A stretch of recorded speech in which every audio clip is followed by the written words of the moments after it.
In a sleepy, jacaranda-lined street in Capera, northwest Brisbane, Sharon and Greg O'Donnell had built what every battler dreams of: a brick veneer home paid off early, a decent Hilux in the driveway, and a kid who was actually going places. They weren't flashy people. Greg wore the same navy kinky shorts every weekend for 15 years, and Sharon still cut her own hair with kitchen scissors to save $30.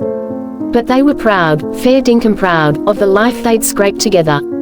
Greg was a sparky with BMD, the kind of bloke who'd crawl through a roof cavity in 40-degree heat and still come home whistling. He'd done his apprenticeship straight out of Year 10 at Salisbury High, back when trades were king and no one looked down on a man with calluses. Sharon had wanted to be a nurse once, but Jake came along at 19 and that was that. She took night shifts at Woolies when he was little, then moved to days once he started school.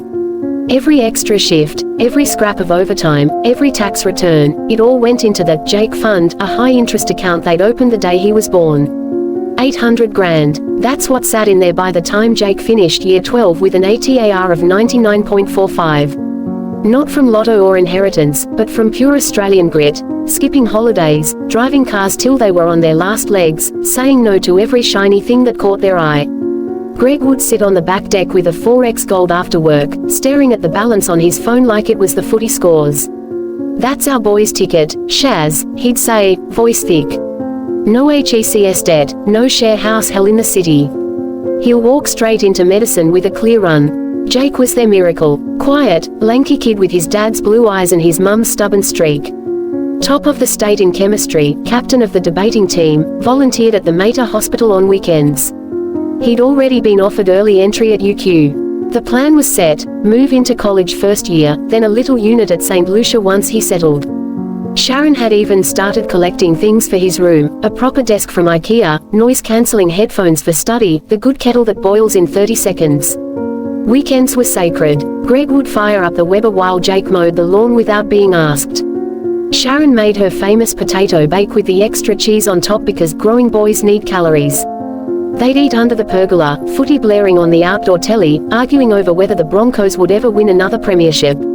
Greg always promised Jake that once he was a doctor, they'd all go to the Maldives, the proper overwater bungalow, cocktails at sunset, the full postcard fantasy. "One day, mate," he'd say, clinking bottles. "When you're saving lives and we're retired, we'll piss off to paradise together." Lately, though, Greg had started coming home late. "Big job out at the airport, love. Overtime's too good to knock back." He'd smell faintly a different soap, something expensive, not the usual palmolive from Coles. His phone stayed face down on the table. He stopped cracking jokes about the Broncos. Sharon noticed, but pushed it down. They'd been through rough patches before. The GFC, when Greg was out of work for 8 months, the year the house almost got repossessed. They always came good. This was just another rough patch. She had no idea that while she was folding Jake's school uniforms for the last time, Greg was transferring every single cent of their blood, sweat, and 20 years of dreams to a woman who called him babe, and posted bikini selfies from the Maldives with captions like, "Living my best life." The betrayal hadn't happened yet. But the cracks were already there, spider webbing through the perfect picture they'd worked so bloody hard to paint. It was a sticky Tuesday afternoon in late November when everything unraveled. Sharon had just finished her shift at Woolies, arms full of grocery bags and a couple of reduced-price rump steaks for dinner. The house felt quiet when she walked in, too quiet. Jake was still at his casual job flipping burgers at the Red Cliff Jetty, and Greg should have been home by now, knocking off early like he'd promised. She dumped the bags on the kitchen bench, kicked off her flats, and grabbed her phone to check the bank balance.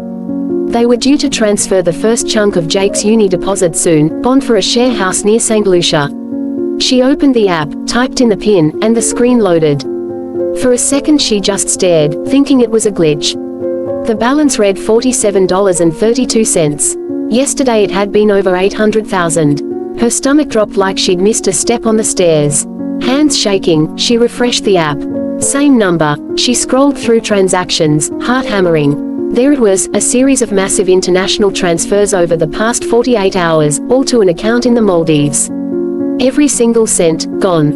Sharon sank onto a kitchen chair, phone slipping from her fingers. "No," she whispered. "No, no, no."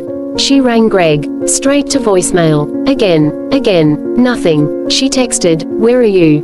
Call me now. Urgent. No reply. By the time the sun dipped behind the mango tree, panic had turned to a sick, churning dread. She rang her sister Leanne, voice cracking as she explained. Leanne was over in 20 minutes, bottle of Jacob's Creek in hand. That bastard, Leanne kept saying. That absolute bastard. They sat at the kitchen table, staring at the bank screen like it might magically fix itself.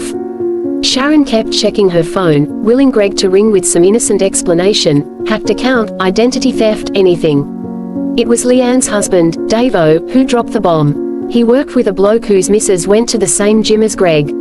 Word was, Greg had been spotted getting very cozy with a young personal trainer called Tanya, mid-20s, fake tan, fake boobs, the works. Davo had heard whispers for weeks but hadn't wanted to stir the pot. Mate, I'm sorry, he muttered when he fronted up at the house. But there's photos doing the rounds. Sharon felt the room spin. Photos. By midnight, they landed in her inbox, anonymous Gmail address, no text, just attachments. Greg and Tanya at Brisbane Airport, arms around each other, boarding passes visible. Greg grinning like a kid at Christmas in a resort villa, infinity pool behind them. Tanya in a string bikini, Greg's hand on her ass, cocktails in hand on a catamaran at sunset. Another of them kissing on a pristine Maldives beach, turquoise water sparkling like nothing back home ever could. The last one was a selfie Greg had clearly taken himself, shirt off, tan starting, caption scrawled across it, new life, new love. Sorry Shaz. Needed this more than uni fees. Sharon let out a sound that was half sob, half scream. Leanne held her while she shook, tears soaking her Woolies polo. $800,000, every overtime shift, every skipped Christmas present, every time they'd said, next year, to a holiday, gone. Stolen by the man who'd sworn to love and protect them, blown on some rude rat floozy and 5-star luxury. Jake walked in just after 11, smelling of fryer oil and salt air. One look at his mum's red eyes and the phone screen Leanne shoved towards him, and his face went white, then thunder dark. He scrolled through the photos slowly, jaw clenched so tight Sharon worried he'd crack a tooth. When he got to the selfie with the caption, he stopped. His voice came out low and dangerous. That selfish prick stole my future. He stole yours. He looked at Sharon, eyes blazing. He's not getting away with this, Mum. Not even close. Sharon reached for him, terrified he'd do something stupid. Don't, love. We'll call the bank, the police. Jake cut her off gently, pulling her into a hug. I know, but he's gonna get a proper surprise when he least expects it. Trust me. Outside, the cicadas screamed into the hot night air, and inside the little fibro house on the corner block, a family that had once felt unbreakable shattered into pieces. The days after the betrayal hit like a Queensland summer storm, sudden, fierce, and unrelenting. Jake Thompson, barely 18, had always been the steady one in the family. The kid who mowed the lawn without being asked, who fixed the Hills hoist when it jammed, who never lost his cool on the footy field even when the ref was a goose. But this was different. Seeing his mum curled up on the couch, eyes swollen from crying, the house that once smelled of slow-cooked lamb shanks now reeking of stale grief, it gutted him. He didn't go full bogan, didn't smash a stubby against the wall or chuck a wobbly like some blokes might. Nah, Jake went quiet. Scarily quiet. The kind of quiet that makes the hair on your neck stand up. He hugged Sharon every time he walked in the door, told her, I love ya, Mum, like he was making up for lost time. But behind those brown eyes, the fury simmered. That 800 grand wasn't just numbers on a screen, it was his future. Years of his parents' hard yakka, Greg's overtime shifts in the blazing sun, Sharon's extra shifts at Woolies so they could afford the textbooks. And Greg had pissed it all away on a Maldives holiday with some gym bunny half his age. Jake spent hours in his room, door closed, laptop glowing. He wasn't gaming or scrolling TikTok. He was researching. First, he rang the bank, Commonwealth fraud line, no dramas. They confirmed the transfers were irreversible without police involvement. Then he hit up Scamwatch and the Australian Cyber Security Centre, but since it was a straight theft by his own dad, they pointed him to the Queensland Police. He reported it properly, theft, fraud, even embezzlement since the account was joint. He provided statements, screenshots of the bank transactions, the photos from the anonymous email. The copper on the phone was sympathetic, bloody mongrel thing to do, mate, and promised to escalate it. But Jake knew that wouldn't be enough. Greg was overseas, money frozen maybe, but the prick was still sunning himself on white sand. Jake dug deeper. He learned about extradition. Australia had ties with the Maldives through the Commonwealth. No bilateral treaty, but the London scheme could kick in for serious crimes. Theft of that scale. It was extraditable if the feds got involved. Jake printed out forms, researched the Attorney General's department, even emailed a lawyer mate of a mate who'd done pro bono for family disputes.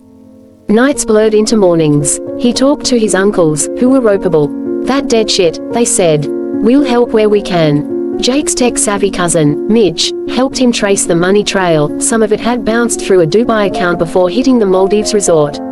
Evidence. Solid. Jake compiled it all into a neat folder. Bank records, photos, timestamps, even Greg's last known location from the resort's public Wi-Fi posts. Sharon begged him to slow down. Don't do anything stupid, love. We'll get through this. But Jake just gave her a small, determined smile. No worries, Mum. I'm not gonna let him win. I've got a surprise for him, one that'll hit harder than any court. He didn't tell her the full plan yet, reporting to the feds, pushing for provisional arrest in the Maldives, getting the money clawed back before Greg could blow the lot. He knew the process was slow, months, maybe, but he was patient. Revenge wasn't a sprint. In the quiet moments, when Sharon was asleep and the cicadas were screaming outside, Jake stared at the ceiling and thought about his dad. The man who taught him to ride a bike, who cheered him on at every rugby game. How could that bloke turn into this? The betrayal cut deep, but it also sharpened Jake. He wasn't just angry, he was focused. Uni was still the dream, and if he had to fight tooth and nail for it, so be it. By the end of the week, the folder was ready. Jake hit send on the final report to the Australian Federal Police. Then he closed the laptop, leaned back, and whispered to the empty room, "Game on, Dad. Your surprise is coming."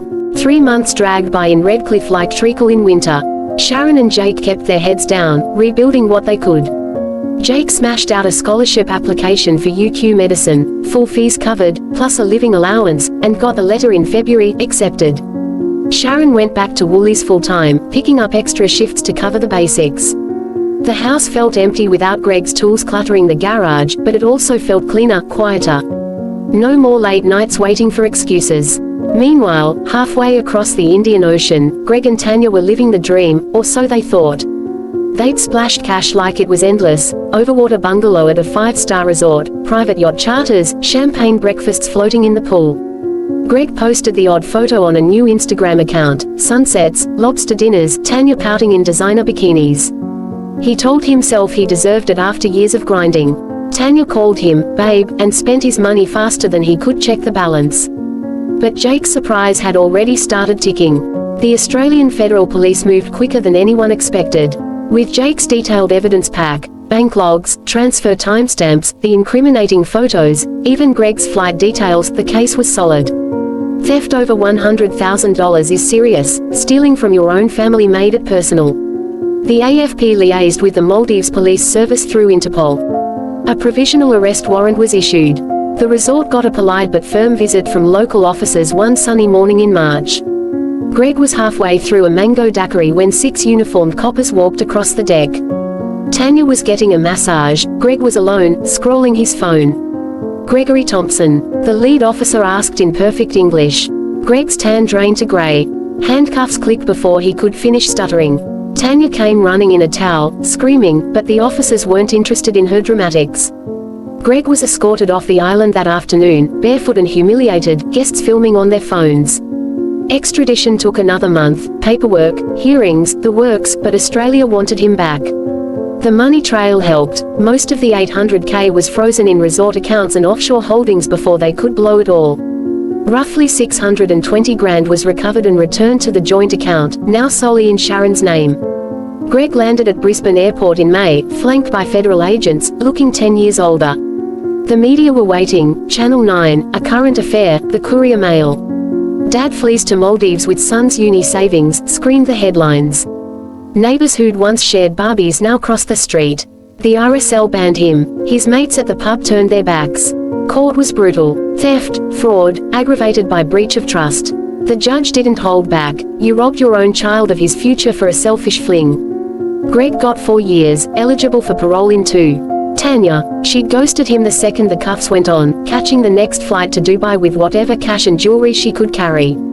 Last anyone heard, she was back on Instagram with a new sugar daddy. The day of sentencing, Jake and Sharon sat in the public gallery. Jake was in his new UQ polo, stethoscope already hanging around his neck from orientation week. When the sentence was read, Greg looked up, eyes pleading. Jake met his gaze, stone cold. "That's your surprise, Dad," he said clearly as Greg was led away. "You thought you could steal my future. Turns out I built a better one without you." Outside the courthouse, Sharon hugged her son so tight he laughed. "Proud of you, love," she whispered. "So bloody proud." That weekend they fired up the barbie again, snags, prawns, cold beers. Neighbors came over, real ones this time, bringing salads and stories. Jake cracked his first legal stubby, toasted his mum, and looked out over the backyard where the mango tree was dropping fruit like confetti. Greg was gone, but the family wasn't broken anymore. They were stronger, fair dinkum unbreakable. And somewhere in a Brisbane cell, Greg had nothing but time to think about the day he traded everything for a holiday that wasn't worth the sand it was built on.